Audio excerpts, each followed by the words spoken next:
Okay, we're doing okay. Okay. All right, let's get started. We're missing a ton, but hopefully they'll jump on. Before I do, I did want to touch on the play we discussed last week. I talked to a bunch of referees after that and talked to some mentors of mine just to make sure we're on the same page. And it was a great discussion, don't get me wrong, but we did spend 45 minutes on one clip, and some referees did contact me offline with some confusion about how we handle those type of situations. So I did want to go over it real quick, and please share this with other referees when you do have a chance. It's a technical foul. It's not a layer play. It's not multiple things going on. We're not having benches cleared. We're not having, intentionals, double technicals. It's just a technical foul, which is basically a foul. Now, great discussion as far as what we need to do is slowing our partner down, those type things. But we don't need to have this long conference at half court and one referee go to one coach, the other referee go to the other coach, and the other referee go to the table. Those type conference things is when we've got a lot more things going on where we really need you to slow down, process all the information that's happened, make sure we're doing everything in the correct order, those type things. This was just a technical foul with the coach, and it was a pretty simple play. The coach definitely deserved to have a technical foul. The things that we need to discuss was obviously slowing that partner down, which I think we did a good job of, but then getting that coach back. That was the biggest thing, right? Getting that coach back to their bench.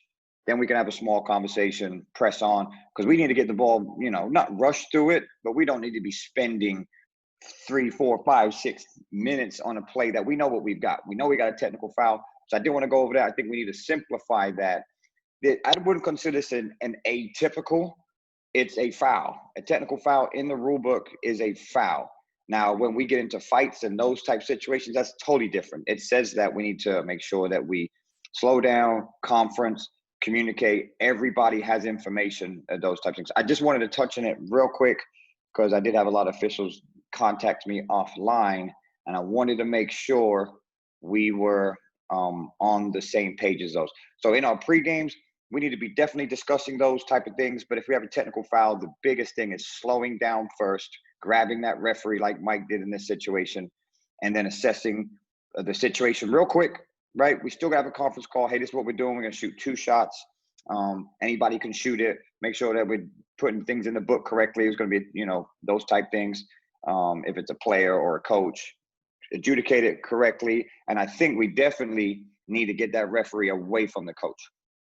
So, in this situation, Mike probably would have stayed with the coach, right? Talk to him. And also was a good point was I think we had 2 minutes and some change in the third quarter, right? So I think if in a good situation, I'd be like, hey, coach, yeah, we possibly missed that backcourt. I'm going to talk to you between quarters. Let's get through this quarter. Let's get the ball back in play. Let's just get moving. But I'll definitely come and talk to you because we're getting close to that quarter. That'd probably be the best time to do that because you certainly don't want to be talking to him for the remaining of that quarter.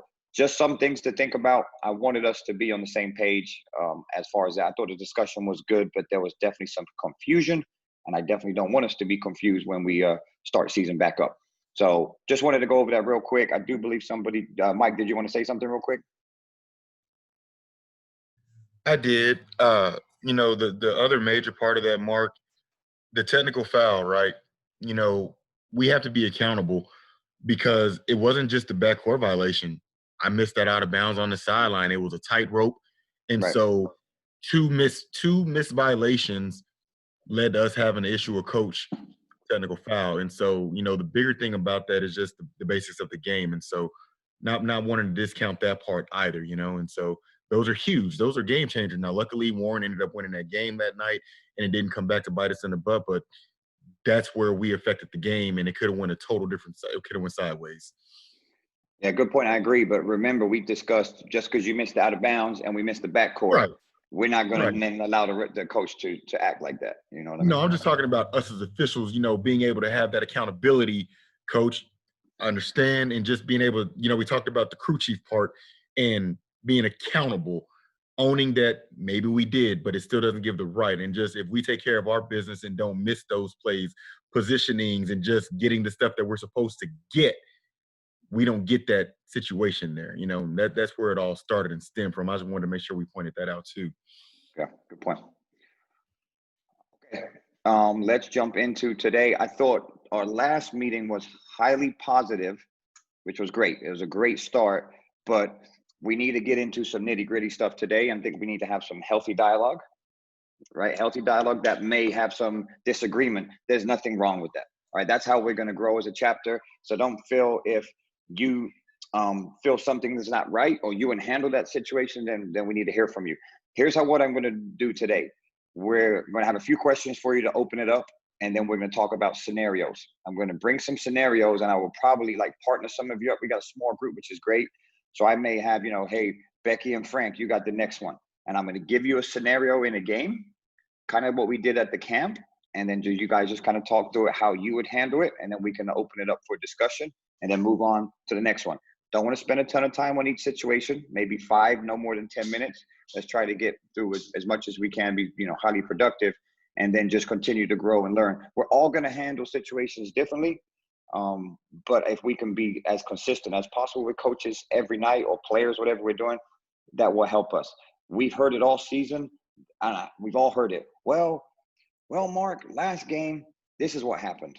Okay, coach, well, by rule, this is what we're supposed to be doing. We hear it all the time. So if we can be highly consistent in the way that we communicate and that we adjudicate rules, those things, it's gonna help us a lot with our credibility with the coaches and schools that we service. Okay, so the first question, I wanted to open it up.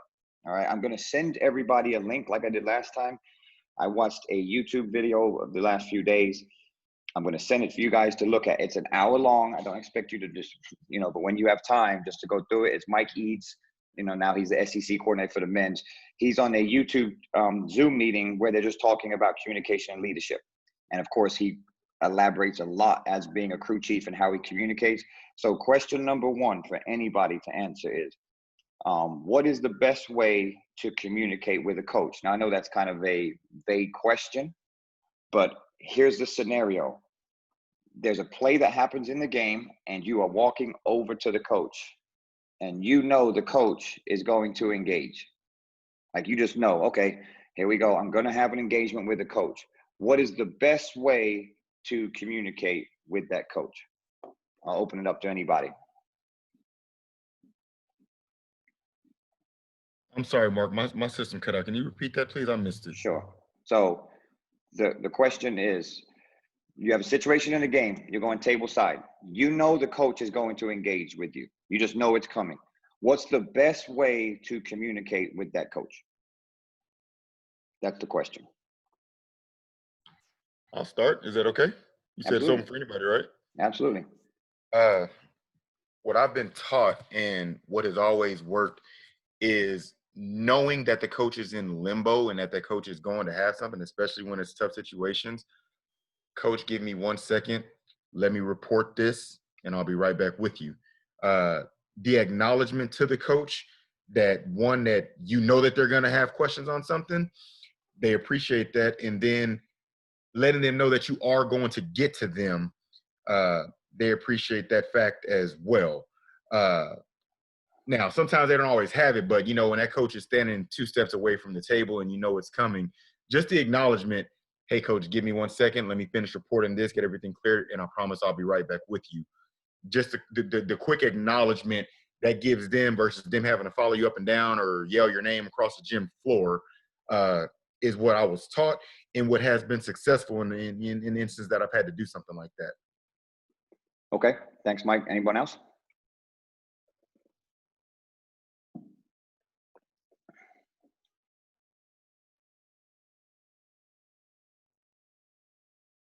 Okay, I'm going to give you something that I learned. Okay, so let coaches talk and listen to them. That's it. So when that you're walking over to a coach, Mike Eads said it great. You're in listening mode. Right away, I'm going to listen. Before I even engage, I'm going to walk over there. And if the coach doesn't say anything, we don't need an engagement, right? And we know that we've done that many times where you want to go over and explain the call or explain the situation to them. They haven't even asked you a question. So what I learned from it was really good is I'm in listening mode. All right, so I'm walking over there. First thing I'm listening. I'm going to listen and truly listen. Talked about eye contact, looking at the coach, not having your your hands on your hips or looking away, right? If there's opportunities to talk to them, like truly listen to them.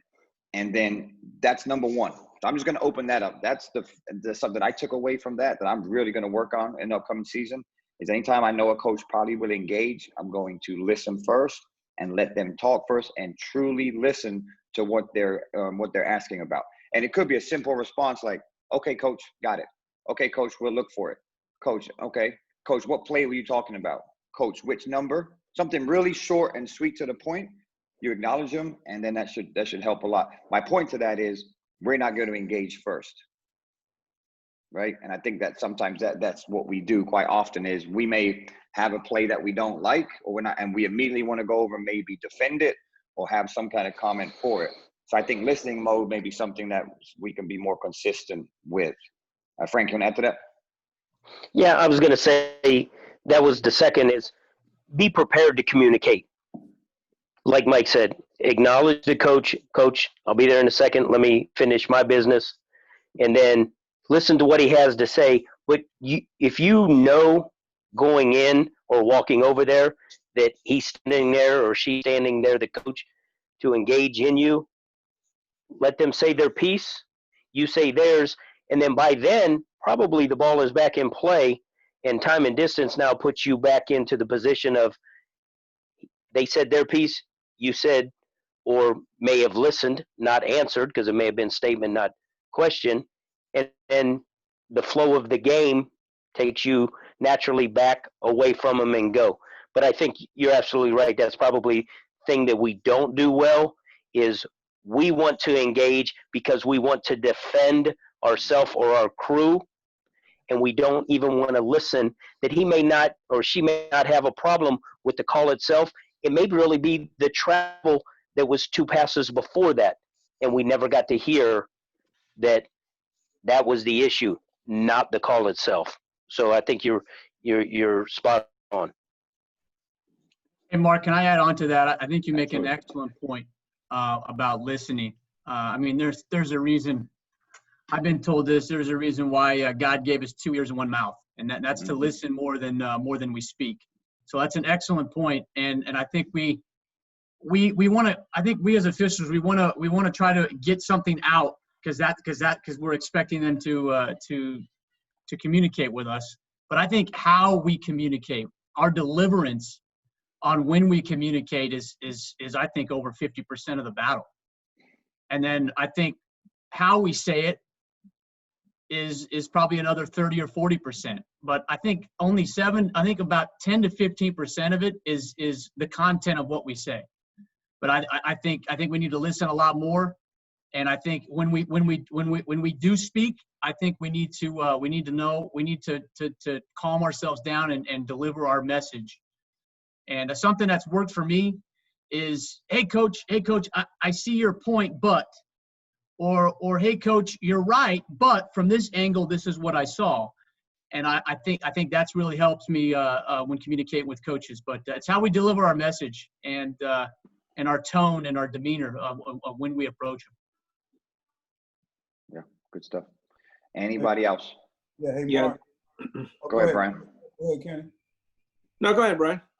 No, I was just going to bring it all home and say that I think the most important thing is to remember that we're talking about, and it doesn't make a difference. We're talking about as a crew chief, right? Correct. One of the things that I talk about all the time is, you've got to be the guy, the crew chief. You got to be a cool head. And interestingly enough, everything everybody said is literally, it's a package. First and foremost, Mike talked about acknowledging. Well, guess what? And what's the opposite of acknowledge? Ignore. So if you ignore, you're already, hate to say it like this, but you're inciting a riot. Like you're not diffusing and calming the situation down. So you got acknowledgement versus ignoring. Then Mark, you came in and said, you got to come in and listen. We have listening. I think me and you talked about this the other day. Mm-hmm. Listening is a skill, and it's a skill that is ever so we're losing it, not just as officials, but as people, period. You know, listening is a skill, and a skill that has to be developed. So think about it. You're coming in, like I like what Mike said. Hey, coach, hold on. Let me report. I'll be right there. Meaning I'm not ignoring you. Okay. So now one more. Okay. All right. Okay. So we 1 for 1. Then when you do come in, like Mark, you said, I'm not coming in to try to justify what you call or what I called, nor am I trying to justify what I didn't call, nor am I trying to justify what we're not calling. That's not time for this. I came in to listen to what it is you have to say. And then Brian brought it home, which is the last thing, which is the delivery. Your delivery and how you do all this has to be important. I've got to come in and be calm. I've got to be coming in by, I got to be cool, and I got to be respectful. Because guess what? I'm the crew chief. And not only is the coach who I'm talking to checking me out, you got the other coach down the other end, and you got your other 2 partners. So if you come in there like a ball of fire, ignoring, guess what? 75% of what we do as officials is how we learn. You don't even have to have had the call right. That's another conversation. But if I can come in, because all the coach wants you to do is to acknowledge me, listen to me. 75%, because here's the whole thing. If you're a crew chief, you probably already have credibility. So chances are they're not even going to question your call. They're going to question, well, can y'all call that down the other end? Well, your partner didn't call this. Well, she's not talking to me. And it never really is about anything that you did. Why? Because you as the crew chief have the credibility. So to everybody's point, I am going, Coach, I'll be right there. I'll be right there. You know, be right there. That kind of calms them down. Then you come in, like Mark said, and you listen versus trying to talk. That's where we mess up at all the time, I'm telling you right now. Because you can be telling that you're not even listening to me. You're not even listening to what I'm saying. So acknowledge, listen, and then make sure your delivery is smooth, calm, cool, respectful, but and most of all, respectful. If you can remember, like I remember things in acronyms. ALD. I'm going to acknowledge, I'm going to listen, and I'm going to make sure that my delivery is on point. Now, when you're talking about, Mark, when you're talking about for you guys as an association, think about how if all of your crew chiefs were on the same page, not saying you're going to say the same thing, but you know what? You know what them guys do?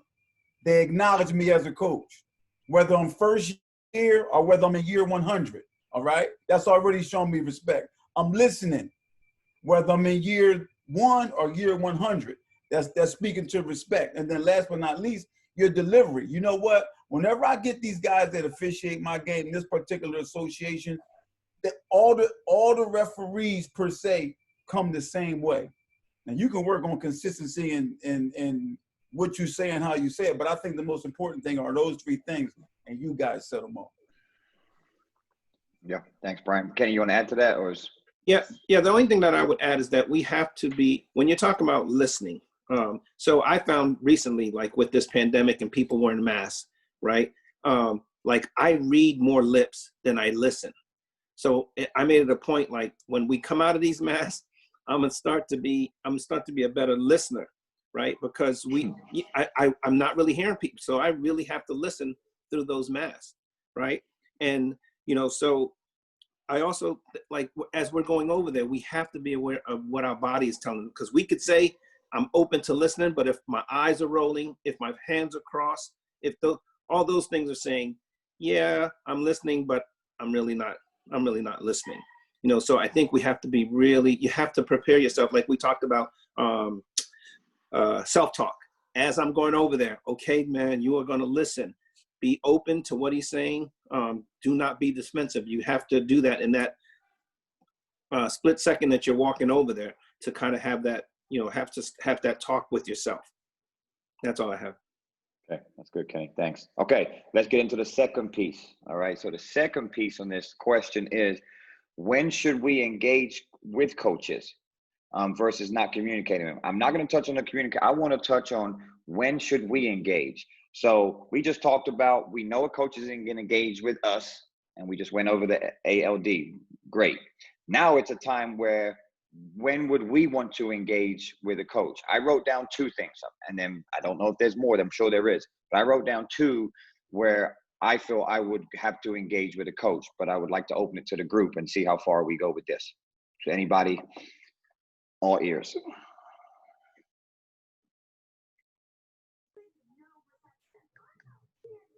Were you going to give what you said, Mark, or were you waiting for everybody to throw stuff out? Yeah, ready to throw some stuff out. Marvin, you got something? I know you unmuted yourself, or Aaron. So the question is, what situation would we want to engage with a coach? So the roles are reversed.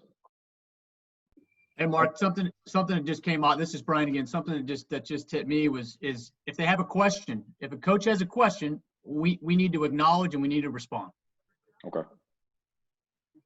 That was to the first piece, right? But you're asking when we should be the initiator.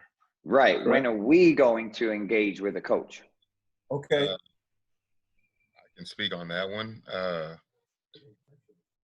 When it's something, when you're trying to help the game, something that's going to help the game, give him an opportunity to coach his player and prevent something from happening. Hey, coach, wasn't said out loud, but can you please help us with the profanity, or, something of that nature, even something with the screen. Hey, coach, he missed him, but we're just something that's going to help the game and give him an opportunity to coach, where we can also help our crew. Like, hey, we're going to this coach to give him something that will help his team stay out of trouble during the basketball game. I think will be a good opportunity to show that, hey, we are trying to help the game, and they hear that and see that. And, it kind of puts us in a position that now if something happens, we've already given that heads up and they know we tried to help them. And so it kind of covers us at the same time too. I think will be one of those situations of us going to engage. Agreed. That's one of them. That's one I had. I had another one, and then maybe some more. Yeah, thanks, Mike. It's good stuff. Mike? Hey, Mike. Yes, sir. Would you, and if I'm getting off here, Mark, you stop me. Would you extend that same communication to a player first and then a coach? Like, if the opportunity presented itself, absolutely. Yes. Okay. All right. I've got one. Okay.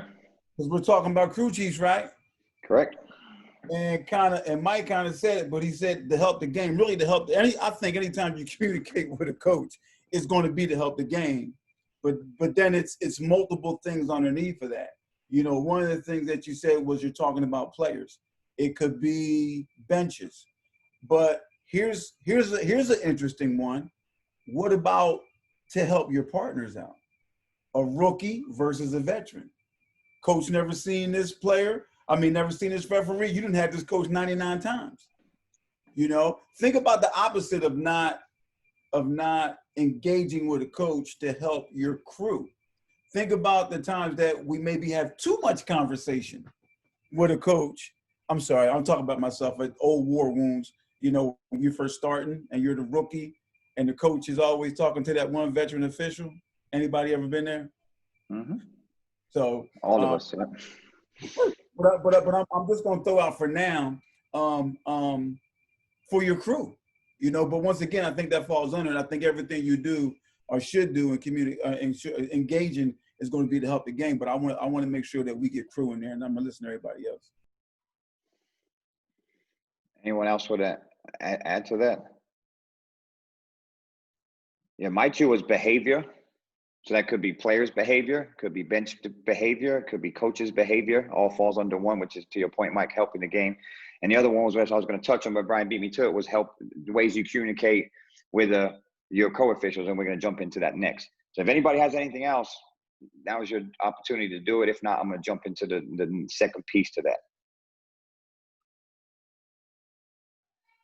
Okay, so the next piece is, as crew chiefs, we're in a game, and you have I don't want to talk about the pregame. We know that we've discussed that before about how you're going to include not going to say younger, I'm saying lesser experienced. Let's use that one word, a lesser experienced official that's in your crew We know it's maybe their first varsity game or first year doing varsity basketball. So we know that we're going to include them in the pregame, those things. We've talked about that. But let's get into a game where a coach has an issue or something's going on with that lesser experienced referee. How are we engaging with a coach on that?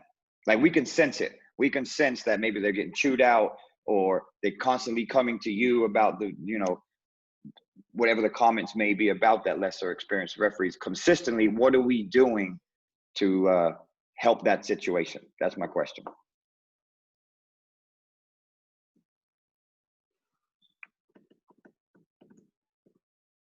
I'm going to start calling on people. I want to hear from either Trez, Bill, or Ron.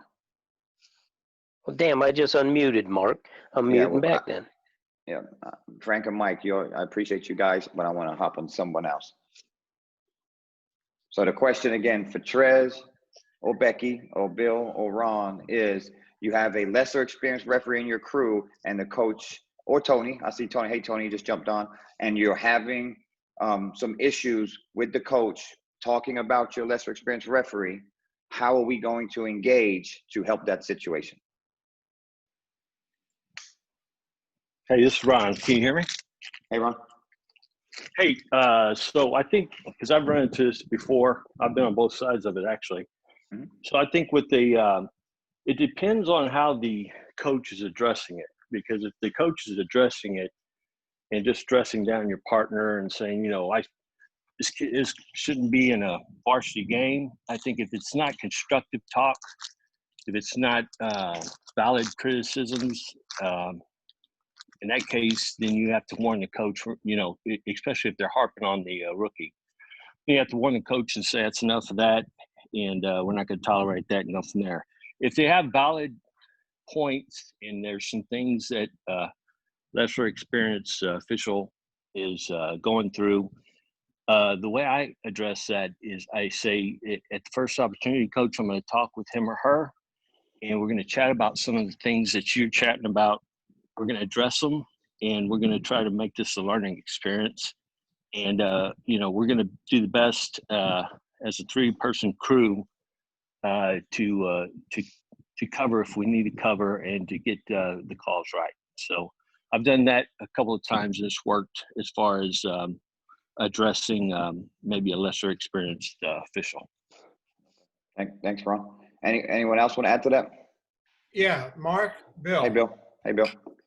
How you doing, guys? Ron, that was wonderful. Right on. To me, it was right on target. Number one for me, you don't want to agree with the coach that there's anything less in your partner that falls on that thin line of demeaning him. Okay, he was put in the game. Okay, for a reason. We determined that he was qualified. The perfect game has never been called. The perfect game has never been played. Coach, I hear you. Your points are understood, and we will address them. Okay? Just like he's going to address at any halftime or timeout the things that he has to do to make his team better. Okay? We cannot lose our younger officials that are coming up through the ranks, okay, because crew chiefs won't support them. And that official is with us for 32 minutes at a minimum. He's a member of our team. If something happens to our other partner, it's just you and him. You don't want to cause anything that he's nervous enough. He has an opportunity to do a lot of good things out there. Don't take it away by a coach saying, well, he missed that call down here. If you're a really senior guy, coach, I missed him too. And let's go on. I hear you. All right, let's get back into play. But too many crew chiefs will go over and say, well, they'll make excuses for the young official. Well, he's a new official, That coach knows he hasn't seen him, so he knows that that he's new to his games, right? So that's a moot point, okay? Coach, the game of basketball, okay? We're looking at the rule book. If you got a point that you want to make to it, that's fine. I hear your point right now, and whether it's within the rule or not, and then move on. We'll work hard, Coach. I'll mention it to him, and let's get on with the ball game. If the crew chief is assigned properly to an assignment, he's already earned the credibility of being fair and experienced when he goes into that assignment, right?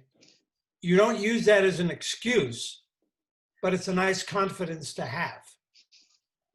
But get out of it. Don't make it long-standing conversation and all that. Don't discuss plays that were a quarter behind. What is the immediate issue that you have, Coach? I'm listening to you. We'll take care. We'll discuss it and move out. You know, for what it's worth, that's my 2 cents. Okay, thanks, Bill. Does anybody want to touch on about allowing that young referee or less experienced referee to also gain some credibility for themselves? What I mean by that is, like to Bill's point, we know that they're a lesser referee, right? But they have to gain credibility. And if we continue to say, okay, coach, we'll take care of it, I'm going to go talk to him or her all the time, you know, at some point, I think the growth, this is my personal opinion, I'm not saying right or wrong, just for opening for a discussion, is at some point, that referee is going to have to engage with that coach. And that's how they're going to gain their credibility. I got you, Mike. That depending on what they say. Now, we hope that we've helped them in the pregame and we've talked to them those things, but I'm definitely not going to let a lesser experience like totally die. I'm not saying that. I'm saying at some point, I think that referee is going to have to get over there and engage, and it's like a trial and error. We've all been there. Like some things work, some don't. Does anybody want to touch on, I think Mike, you do as well. You may want to touch on it about the growth. Mark, in no way did I say that we mother hen them the whole game. Oh, I know. I wasn't getting to that. The coach was addressing you on a question. You have the respect for him as he does for you that you'll get an answer. If he doesn't like the answer, but it's a correct answer, that's fine. Break it as short as possible. And that's not to say, hey, young official, don't go over there. No, you're a part of the game. Right. You're a part of the game. And then we can discuss the learning experience of that afterwards. But too many times, let's face it, because of double headers, because of guys with their obligations, that isn't discussed as an issue, even in post-game. And that's what we got to improve on. Tony, say for you. Trez, I got you next. Thanks, It Mike. all depends, for me, it all depends on if the coach is addressing me or if the coach has started in on my partner. If the coach has started in on my partner and my partner's floundering, I'm going to go over and talk to my partner, pull him aside and talk to my partner and ask him if he's okay, or might look at him and kind of give him a high sign to say, are you okay with this or do you need help? If a coach is addressing it to me, I'm going to say, okay, coach, I hear you. We'll talk about it. And that's all I'm going to say. I'm not going to make any excuses. Then I will go to my young official and say, can you handle this? Because if you can't handle this, I will. And we'll talk about I'll make sure that the coach understands we're not going to address this the whole game and all that kind of stuff. But I agree with you, Mark. At some point, the young official has to take ownership, and he has to go over there and he has to step up and address the coach's situation. Now, the first time that happens, that's going to be very uncomfortable for that young official, and we need, as veterans and crew chiefs, to be able to step in and help alleviate any kind of bad feelings or things that go on when that discussion occurs. But I agree with you, Mark. I think the quicker an official gets comfortable with talking to coaches, the more effective they will be. Thanks, Tony. Trez, go ahead. Yeah, I totally agree with everything Ron saying, Bill, Tony. I think we just left out a small itty bitty piece that I wanted to add in there is the word confidence. Uh, First of all, you got to really make sure that first of all this coach is coming to you because they're confident that hey they're going to share this information with you, and us telling the coach, hey coach, we're going to handle it. A lot of times we actually will tell the coach that, but we don't actually do it. Uh, so the only thing I'd like to add to that is that you want to make sure that you're telling the coach this, but we actually do make sure that we go to the fellow official, uh, talk about the situation, make sure you give them confidence, and not try to take anything away from the fact that hey, this is an issue. Hey, this is what the coach is saying, and give them some pointers.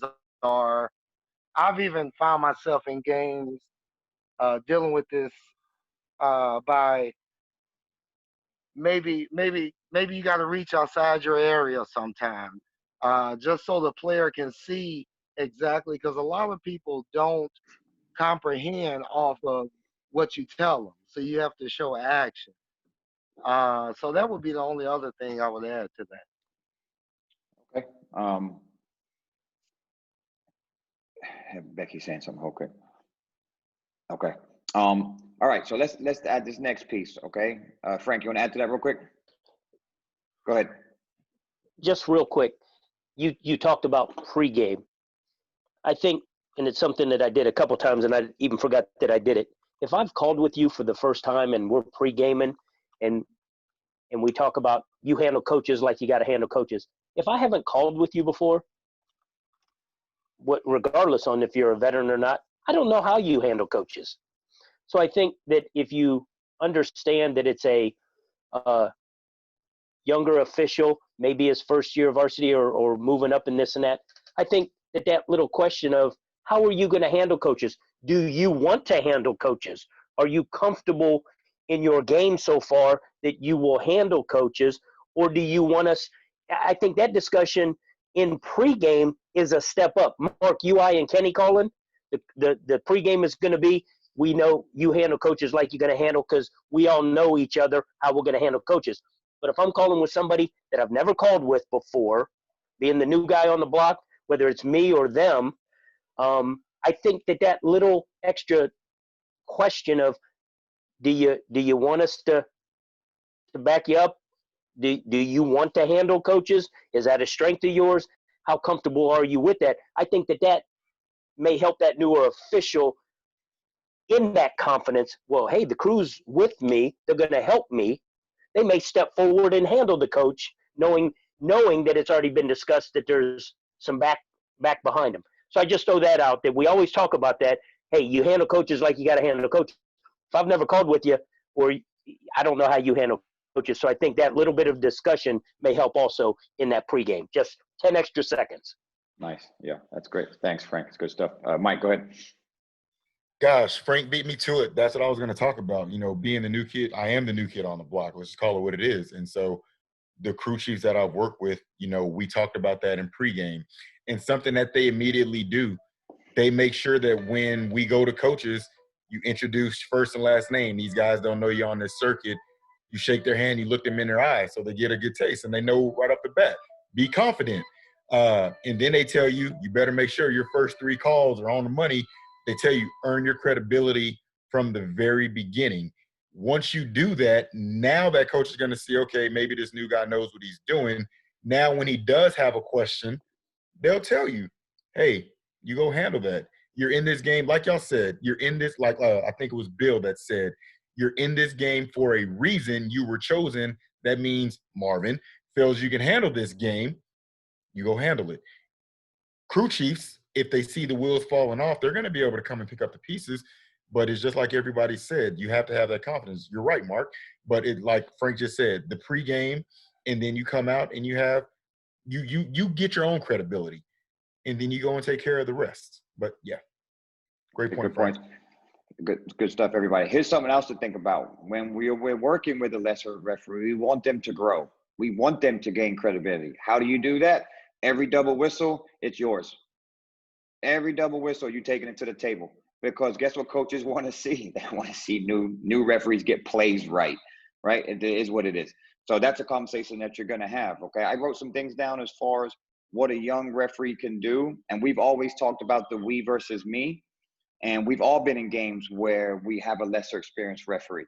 And sometimes we go into games like, okay, this is going to be a little tougher, but let's try to flip our mindsets into how can we help that lesser experienced gain credibility. So things to tell them is, one, the first thing is you actually, that referee has to go into that game wanting to gain credibility. To Frank's point, right? You hope that they have some confidence. You hope that they are not afraid of the moment. But some of the nervous is fine. Every game I go into, I'm nervous no matter what. That's the difference. But you want them to actually want to gain credibility and not go in there and just hang out and not blow their whistle, right? You want them to take chances and trial and error. A point is when they're dealing with coaches, there's going to be some point where this is where it is, right? I put when the coach opens the door and lets you in, right? That's your opportunity, as opposed to what we said earlier. I'm not going to go banging on the coach's door. That's not what we do, right? So if there's an opportunity that arises and a coach wants to talk to you, that's your opportunity to your trial and error and have that communication, and then hopefully you gain credibility. You better hustle, listen, and get your plays right. Right? Just things to think about. So you're telling this, you better hustle, work like no other, listen to us, listen to coaches, and get your plays right. And then make yourself available to a coach when it is, like free throws. All right, we got a free throw situation. I'm not going to go stand at half court. Okay, there's an opportunity there. Maybe I just go stand 28-foot line and I'm next to the coach. Nothing may come of it, but I'm going to make myself available. I'm going to listen. If the coach has a question, they may just say, hey, what's your name? My name is Mark Veer. Okay, that happened a lot when I was going out. I go stand, hey, what's your name again? Mark Veer. Okay, that's it, right? And then don't defend yourself. We talked about that earlier, right? Don't try to defend the things that we talked about, listening, those sorts of things. So I just want us to shift our mindset when we do hopefully start this season, when we have lesser experienced referees in us. Of course, we want to take care of the game, but we want them to grow. And if they grow, guess what? We grow. The crew grows, the game grows, everything. It's just that. So just some things to think about as far as that. Brian Garland, you wanted to add to that anything? No, I think Frank brought it home so eloquently. I mean, just everything. And you have to, okay, so everybody here's a crew chief, right? So you want to go into the game knowing, because part of it, like I said, if you won't step up, I will. If you can't, I will. But a lot of times we don't know how comfortable an official is. So they could be engaged in a conversation, right? And it's like, I need to go over there, but I'm not quite sure. But like he said, you take 15, 20, 30 seconds in the locker room beforehand and say, how comfortable are you dealing with coaches? Well, that already puts you at an advantage, as opposed to the opposite, which is, I think it's worse working with a new official who talks to the coaches too much. That's a whole different conversation. But no, I mean, just great point about gauging the level of how comfortable a newer official is in dealing with coaches.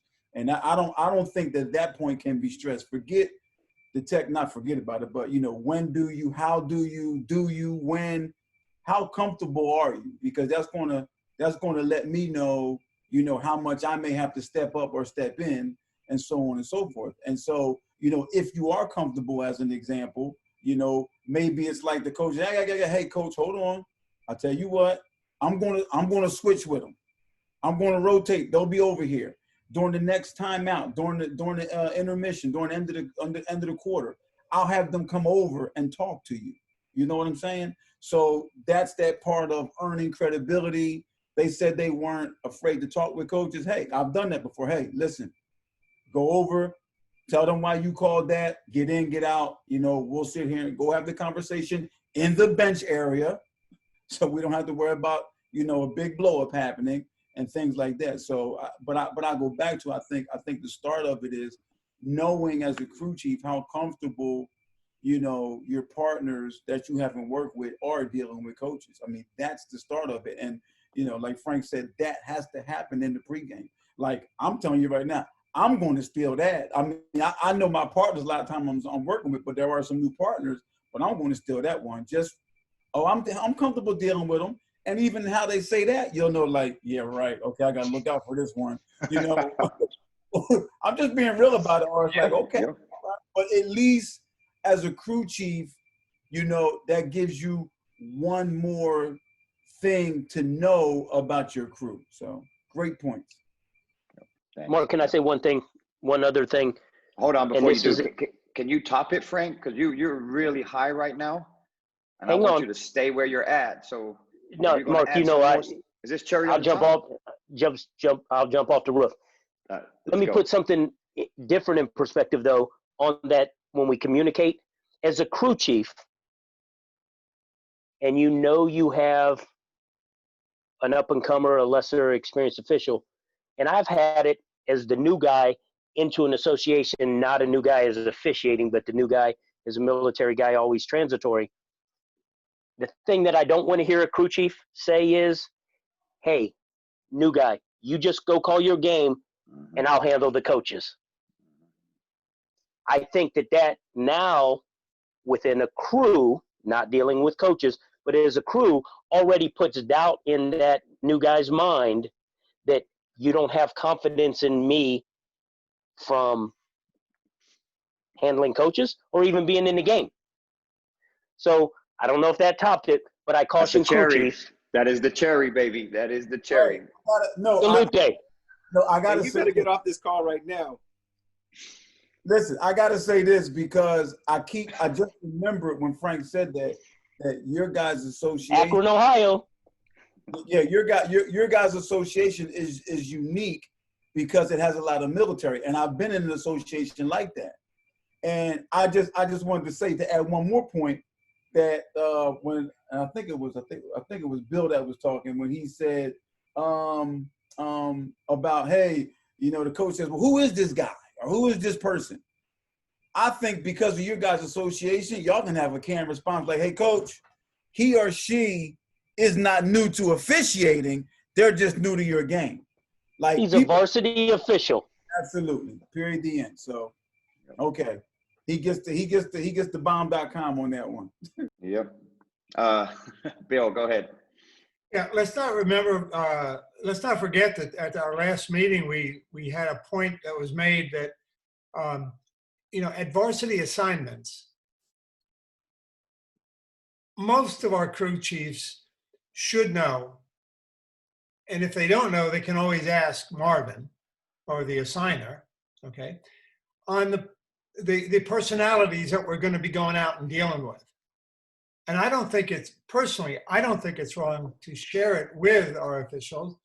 I mean, there's a big difference between, let's say, Rudy Brunel when he was at Lanier and, let's say, somebody that was in his first year just starting out at some other school. You know, one guy would eat you up no matter whether you were a senior or not, okay? And the other one might have been very quiet, right? I think that's valuable information. It's probably not the first information I would offer if they were, say, evenly matched, but depending on what time of the year the game is, what's on the line. We know a game victory is on the line, but you know, is it positioning for playoffs and the like? Is it a last minute, say, substitute that this official has been put in, and that might be a little bit of anxiousness for him, okay? We as crew chiefs have got to know our people from the time that assignments are accepted to the time we get to the game, and then our work really begins. And I love what Frank said. Frank, I'm glad you had a good instructor in your early days. You can thank me later. But You know, I believe that we need to do that, you know, to recognize that these young officials are up and comers. And for those that are in their first couple varsity games, remember where they're coming from. They've handled 2-person crews with all sorts of different personalities. So don't discredit them. They're not young to basketball, or they're not young to personal relationships. They maybe have had just as difficult assignments at 2-person assignments than we've had at 3. We don't have to ask them about them, but I think the question is, how do you handle coaches is a very nice professional entry into letting everybody know as to how we're going to proceed. Thank you. Thanks, Bill. Next week, we're going to talk about, I'm glad you brought that up, Bill. We're going to talk about when we have an aggressive coach versus a timid coach. We know that, right? Coach that's constantly on you and a coach that doesn't say a word. We're going to get into that next week, and then over communicating with coaches. So those are the 2 things. But I want to dive into our next one where I'm going to try to put my assignment hat on, put you guys in crews, and give you a scenario and how you would want it, how you'd go about handling it. All right. So crew number 1, we'll go Brian, Frank, and Tony. I'm just going on my screen, Tony Schaefer. And the situation is you go over to engage with a coach. We talked about it, and you're asking for help with, let's say, white number 5. Coach, you already talked to white number 5, right? He's just not playing basketball. Just keep it simple with you, right? He's not playing basketball. He's not helping the game. You go to coach, I need help with white number 5. The response you get is, you take care of it. And we've heard that before, right? We go over to a coach and we ask them for help, and we're not getting help. And they tell you, you take care of white number 5. What are we doing? So Brian, Frank, and Tony, whoever wants to take it first, and then you can add to it. Please don't repeat someone says, because I want to get through them. All right, so let's just be really productive with our words. And if you don't have anything to add to it, we'll move on to the next one, because I want to get through, get everybody a chance to speak in the last probably 30 minutes or so. Hey, Mark, are you talking about Brian S. Me or Brian G? Yeah, Brian I'm sorry, Sinclair, sorry. Got it, thank you. Look at y'all. Mark, I see y'all's faces. Nope. That's okay. He says that to me, or the coach says that to me, you take care of it. He's going to get a reply. And I'm saying, Coach, for your game, for the good of the game, I'm giving you an opportunity. This is your opportunity to handle it. If there's no reply, then I'm going back to his last reply. If maybe emotion is drawn down, maybe it caught him by surprise that no one has ever come to that coach and said, hey, can you help us out? Because I'm not sure I'd say help us out. I said, Coach, could you take a look at number 5 or this and that? Because I think if we say something to the effect, can you help us out? He may say, you adjudicate, not that's the word that he uses, but he's thinking, I coach, you guys do it. But if he gives me no reply, or if he gives me that, stays with the, you handle it, probably the next dead ball, I'm going to talk to the crew, and I'm going to say, hey, let's keep an eye on number 5. I talked to the coach. He wasn't too receptive of assisting us. So let's just keep an eye on him. Not trying to be vindictive or anything, but we've already identified 5 as a interrupter, whatever it may be. So I think if we don't do anything, I think then that may set a precedence also. So not that we're out looking for him, but we gave the coach the opportunity. If he gives us, hey, you take care of it, I'm probably going to try to coax them into that's not the best response. But if he sticks with it, then he lives with it. Okay. Tony, go ahead. I'm probably going to do a little bit more than Frank would. I'm probably going to go to the coach and say, Coach, we've tried to talk number 5 off the ledge, and he's not listening to us. He's going to hurt your team here shortly if we can't get him under control. If you can help us, that would be great. If you can't help us, then our actions are not going to benefit you, because we will have to take care of it. And it is an emotionally charged thing, and most coaches will respond one way or the other. There's no middle ground. They're either going to say, well, then you take care of it, and they're going to be angry with us for bringing it up, or they're going to say, well, I don't blame number 5. He's been getting hosed the whole game.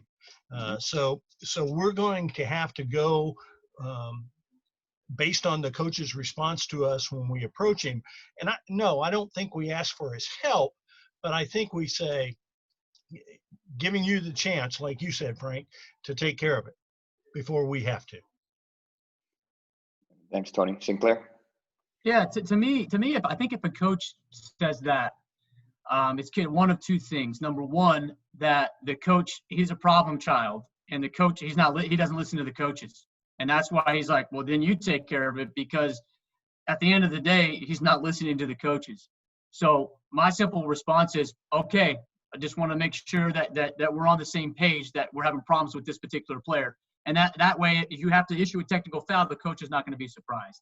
But that to me is if a coach says that, number one is he doesn't listen to the coaches either. He's just one of those players that is just a problem player. So I'd be a very quick response. I agree with what Frank and with what Tony had said.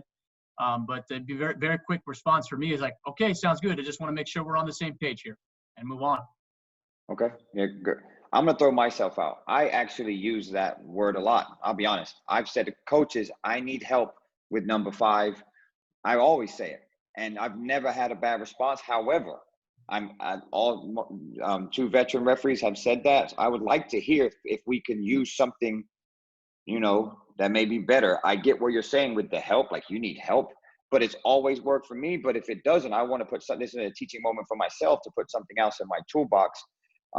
Anybody else add to that? I want to add to that. Go ahead, Brian. So again, we're crew chiefs, right? So part of being a crew chief is sometimes you got to think outside the box. Understand that our job is to help, the adjudication of the game and making sure that it flows properly. I'm just going to throw this out there because this doesn't fit every situation and every scenario, but maybe there's an assistant coach that could help us with that player. Because some players don't get along with their head coaches, but they respond to assistant coaches. Again, being crew chiefs, we gotta be able to think outside of the box. It's not a rubber stamp for every situation and every scenario, but y'all know just as well as I do, there are some assistant coaches who should be head coaches, and the head coach should be the assistant coach. As crew chiefs, we got to bring all of that information. We got to bring that in, because again, you're not going to find it on page 75 of rule number 3, but this is why we're crew chiefs. This is why we're charged with being a crew chief and making sure that the game flows and goes the way that it's supposed to go. I tried to talk to the kid, that didn't work. You know what? Depending upon the strength of the assistant coach, I may go to the assistant coach first before I go to the head coach, or vice versa. Head coach doesn't want to calm down. I know I'm getting off a little bit, but I want to talk about assistant coaches here, because I think assistant coaches, the ones worth their weight in gold, we can use them to help us do our job. Whether it be, hey, you need to talk to him, you need to talk to her, I'm gonna get them next time. They'll be able to calm their head coaches down. They'll be able to calm their players down. So again, I just want to throw it out there, not to muddy the waters, but just saying, as crew chiefs, we got to do what we got to do within the confines of the lines. But just remember, let's try to always come up with something maybe we can think outside the box to get the job done. Yeah, it's good. Also, go to captains, or we know the best player, right? That's always helped. I think kids can relate to a teammate because the coach is yelling at them every day at practice, like, oh, they're just yelling at me again. Goes in one ear, out the other. I think going to coaches is a captain or the best player on that team. Hopefully they're, level-headed and a leader. We can go that route as well. Bill, raise your hand. Go ahead, Bill. Yeah, certainly a good point from both the presenters. But choose the time that you're going to do it. You know, if you're handing the ball into play for a throw-in and it's just at the initial time of it, the captain might be close to you and you don't need to go over to the coach or the assistant coach. As you go into a timeout, that might be a more appropriate time to go to the assistant because the head coach is drawing up his play and getting ready. But I would certainly not make it a point to go over to the head coach first when everything is stopped and say, you know, instead of going to the head coach, go to his assistant. You know, would you please take care of it? Hey, I'm the head coach. Who are you talking to? He works for me. You know, we don't need to raise the level and throw more gasoline on the fire. Okay? You go to the captain, boom. If you got something during a brief time during the game, hey, take care of number 5. He's going to be hurting you a little bit. Okay? He's getting hot. Okay? Go into a timeout, you get the assistant. They already talked to your captain. Okay? Take a look at number 5, please. Calm him down. All right? Then if you've got something, you know, where you've had to tee the kid, for example, the coach, I talked to your captain and you chose him. I talked to your assistant, okay, because you were busy. Okay? It was a flagrant rule that was violated. No discussion, boom, let's go. Thank you. All right, great discussion. Yes. This is Ron. I just want to add something also. Another tool in our toolbox, I guess, is verbal communication amongst the referees at a free throw. You know, hey, let's watch number 5. Your eyes on number 5. In that case, especially if you have a coach that's not responding to helping us out with the player, when you talk amongst the officials at a free throw, hey, watch white 5. And we use it a lot, especially when there's 2 bozos going at each other. But if you use that, you not only told the coach, you told the bench, you told the fans, you told your co-officials, and you told the players that, you know, number 5 right now is not playing basketball.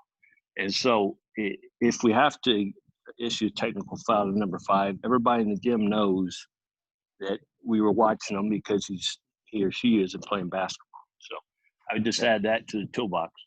Absolutely. And I'm glad you said that because I wrote down for next week effective ways to talk to players. And sometimes we're good at it and some we're not. So that's good. I'll do that. All right. Next scenario, next crew up on a Friday night is we're going to go Thomas, Hammond, Becky, and Trez. That's my next 3 up. Here is the scenario. You're in a game and a coach yells across the court at your partner that they suck. It's happened before. You are table side, say you're at center table side right in front of the coach, and they yell across at your partner that they suck. What are we doing? Because we're not consistent on this. Trez, go ahead. I don't mind going first on this one. I personally, and I'm going to play a little devil's advocate here. I personally don't think that's nothing that I can do as far as preventative officiating, for one. For 2, if I'm the crew chief, Mark, in this situation, I'm taking care of this. I'm going to issue a technical and just talk to the coach and deal with the consequences once I talk to him. That's all I have on that. Okay. Thomas or Becky?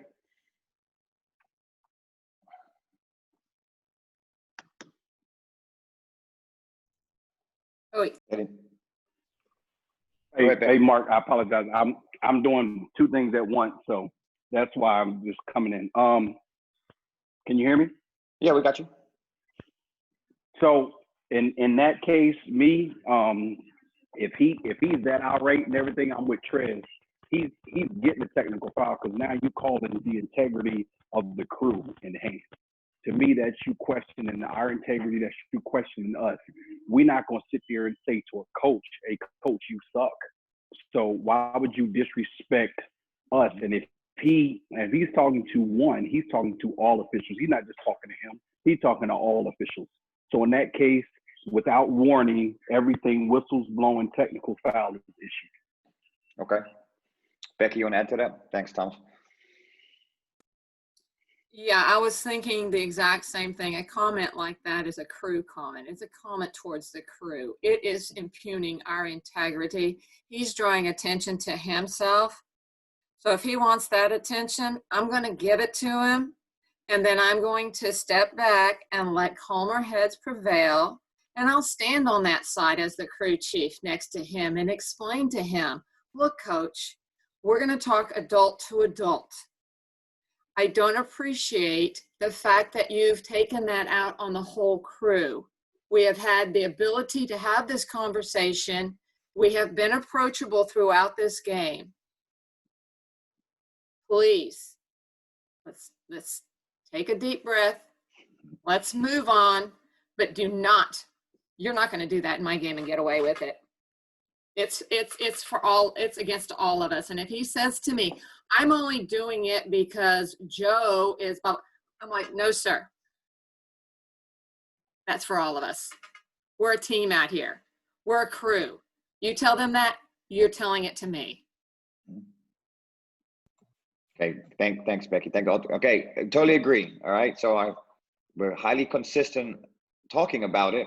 Obviously, got to put it into play. It's harder. It's a little difficult, right? All right, now I'm going to add to that. All right, so we know if it's that disrespectful, you suck, or we got cuss words, all that stuff. Let's say the coach says that's a horrible call, but they're still yelling with exactly the same energy. But they're not saying you suck, but they're saying that is a horrible call, possibly steps onto the floor and yells it where everybody in the gym can see. The same crew, are we handling the same, or are we doing some things different? All right, I'll start off again, Mark. Okay. With this situation, it depends. If is it a transition? Is it a half-court set? If it's a transition, I'm gonna like run, act like I gotta run into the coach and push him back off the floor. Coach, get off the floor. If it's a half-court setting, I might just stop the game and give an issue a warning. I don't know if my crew would agree with that. Okay. But it depends on the volume of the gym. I mean, there's a lot of things that needs to be in perspective, though, Mark. So okay, let's really say, I'll give you some context. I agree. There's always context in games. I'll give you the context. You haven't had any problems with this coach. You haven't warned them, and it was just wham, it just came out. And maybe we got the play wrong, too. Not saying that justifies the behavior, but there's the context of it, okay? I think we can all agree it's not going unaddressed. All right, now we got to figure this guy. It needs to be addressed. Now, how are we addressing it is the thing. So Trez has a warning. He's going to kill it and have stop play and have a warning. Thomas, what you got? Okay, so and just to piggyback off what Trez said, it all depends on like what's going on. I mean, it could be a half court set. If they bring it down a half court set or something and everything, yeah, you can stop it, give them a warning, and talk to them. You know, coach, let us do our job. Everything, and still be able to go talk to him. He gets a warning, because if you don't warn him, then now you justify what he said. All right, you accept what he said, and now you got the whole gym and everybody else being able to say anything. But if say they want a fast break or everything, it go. The minute you get a chance to stop it, you got to address him. All right, so it's kind of, and I know you said he come on the court. Is he all the way on the court? If he all the way on the court and everything, which he's not supposed to be on the court, then you got a whole different ball game. Because one, he's not supposed to be on the court. So there's a whole lot of, not a whole lot, but there's other circumstances that come into play with that. Okay. So like I said, if it's a half court set, you know, you can stop it, give him a warning, and then go talk to him. Coach, let us do our job and everything. And if we miss something that goes back to the point of being able to hear him, what he think we missed, but okay, coach, I still can't have you acting like that. I still can't have you doing that. And then we go from there. Okay. Yeah, the context is a half-court situation, just takes one step on the floor and yells across. So we're not doing transition. Becky, you want to add to that? Yeah, I worked with a guy when I was first coming up that I absolutely loved the way he handled situations like that, Joby Rodriguez. He was a college official, and he was able, regardless of who it was at, to give a warning without drawing attention, place it in the book, but he would also walk the coach back. And he would always keep his eyes on the game, but he would backpedal and listen to what the coach had to say. He would just give nonverbal and got on with the game. And that is something that I wish I could have picked up on better, but he was a magician when it came to that. And then when he came together as a crew, he would say to us, I've warned the coach. Next time, somebody's going to handle it. Okay, good. I agree with all three. It has to be addressed, right? Warning is a tool that we can use. And I think this would be the best tool to use in this situation. As crew chiefs, no matter where you are on the floor, let's just say you're lead on the floor and they're yelling across, still needs to be handled. You give that center an opportunity to handle it, they're not going to handle it, then someone needs to definitely handle it. As crew chiefs, we have to be highly consistent with the way that we treat coaches, because we hear it every night. Well, you may warn a coach.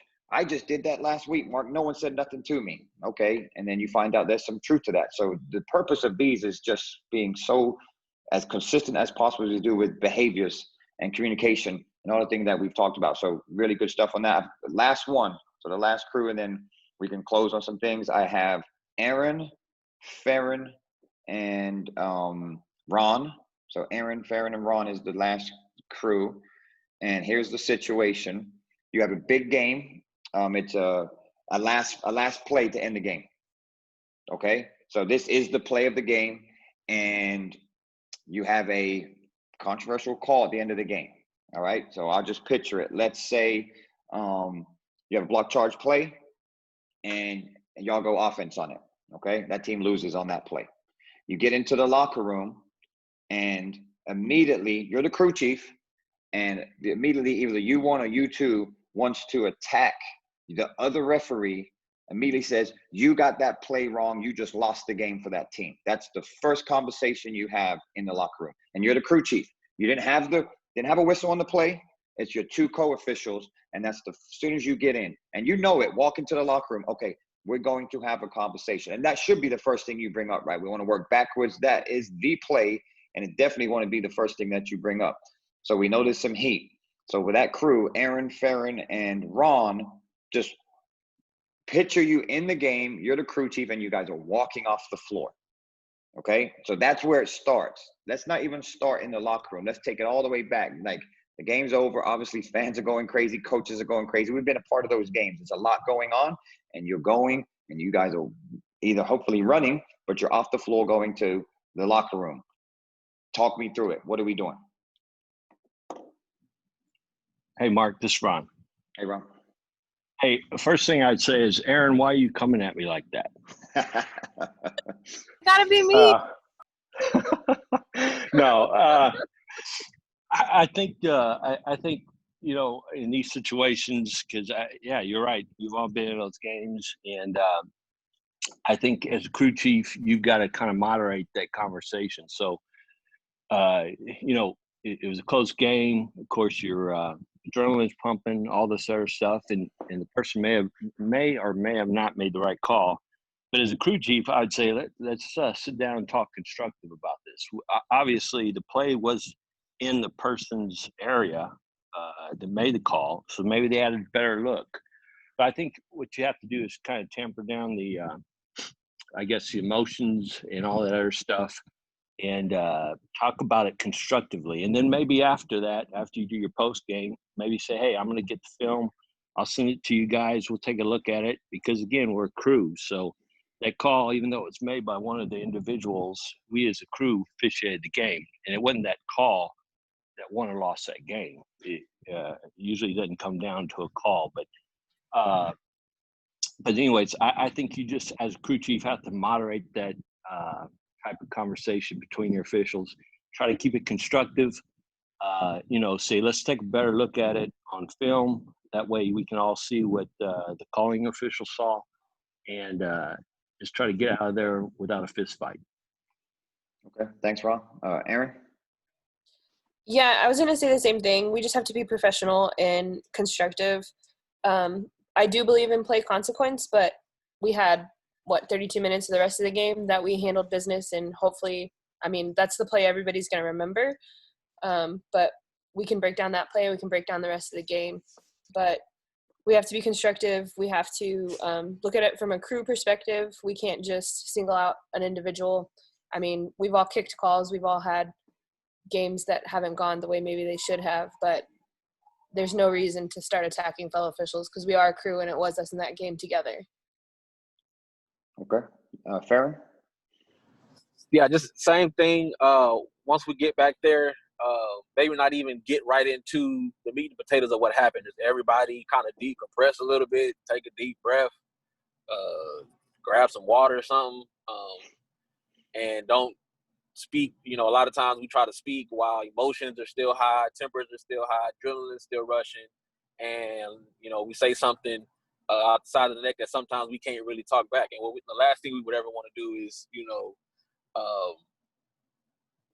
create a situation where we possibly sever a relationship with a co-official because we're speaking out of anger or speaking out of like I said, like high emotions.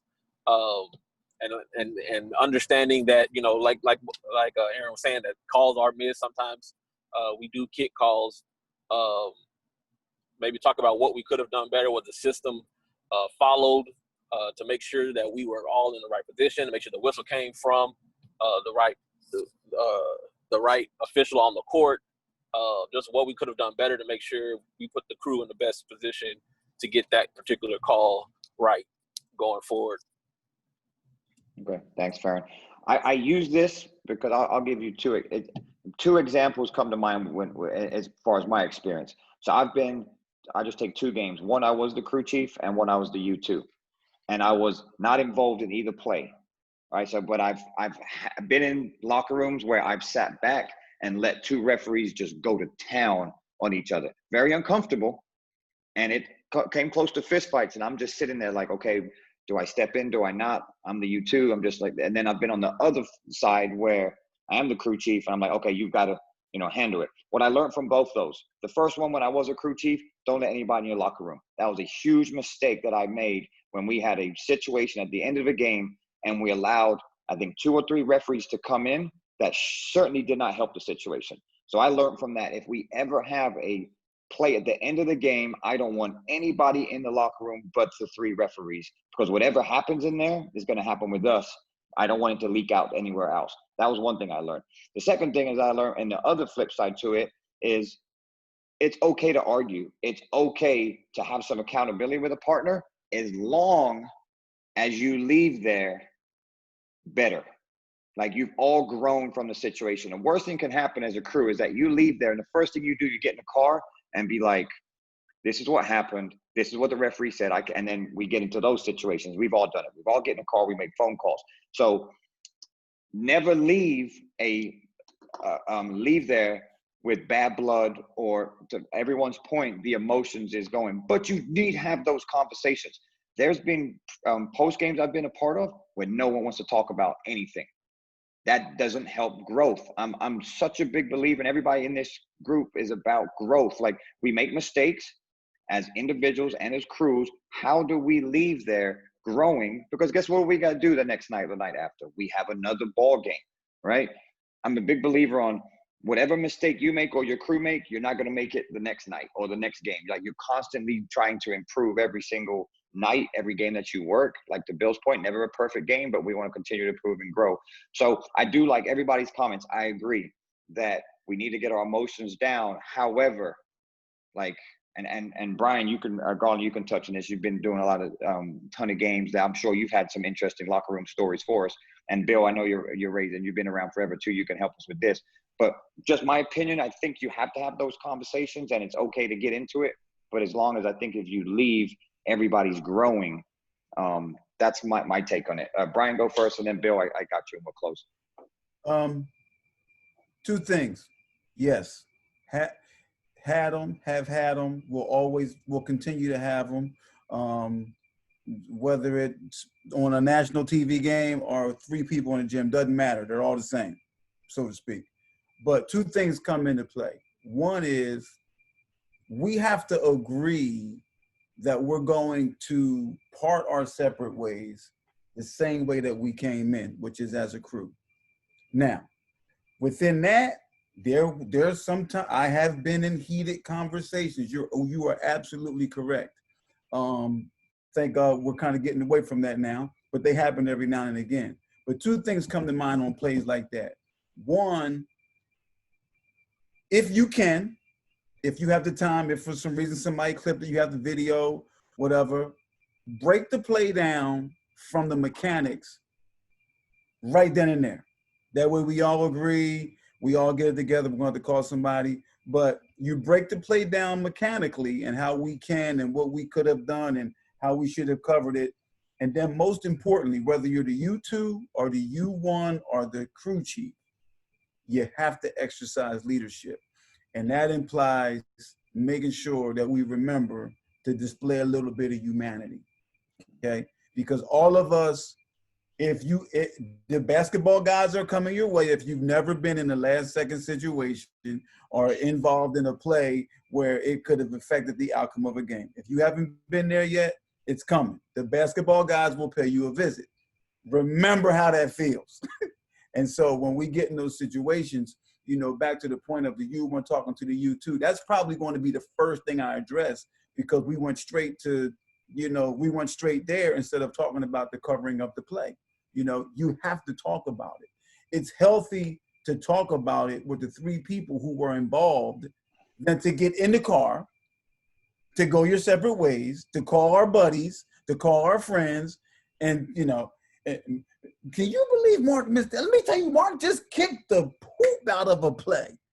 That's not doing us any better as individuals, first and foremost, to get better, but then even more importantly, as an association. Remember, this is a crew chief conversation. So with that being said, and I love, I got to say this because Bill's going to say something and then we'll be going, but I love the way that you guys are attacking this and you're coming at it from a chapter perspective with just the crew chiefs. Not saying that everybody's going to do everything the way that everybody else does, but there will be a lot of generalities that come out of this in terms of, how we want to deal with situations. Again, Mark's my guy. I already know, we already talk about it. It's about learning, developing, and growing.